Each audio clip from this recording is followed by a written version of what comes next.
So now we are on our USD Swiss franc for the day, and let's try and see how our price will be moving for today. As you can see on our daily time frame, yesterday we had a bullish move which I predicted. Those of you who watched my video last week, yesterday I predicted we'll be having a bullish move. We actually had a bullish move, and now today we've actually have a bullish move for today. We are going to be having a bullish move for today, and our price has opened bullish, and we're actually going to be going bullish for today, at least around our 0.984 around our area here. Will be probably be hitting for today. There's every possibility we will be having a hit at 0.984, but we are at 0.97. That should be giving us at least 50 to 60 pips to grab, and you can also exchange it, increase it up anyhow you want. But as you can see, I've taken a buy position on my USD Swiss franc, and I can see where I set my position, take profit, which will be probably be hitting probably this Thursday or Friday,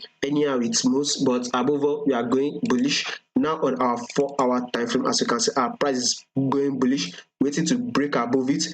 When our price breaks above it, I'll say that is a good opportunity to take your buy position. But anyhow, if anywhere you want to enter, anyhow when you see this video, just take your buy position, as our USD Swiss franc is actually going bullish, by the way. So there's every possibility we might be seeing a reversal around this our area here. There's every possibility to be seeing a reversal downward, or possibly even breakouts and see the reversal, reversal movement around this key area here. But above all, we are going bullish on our USD Swiss franc for the day. So that is my analysis for today.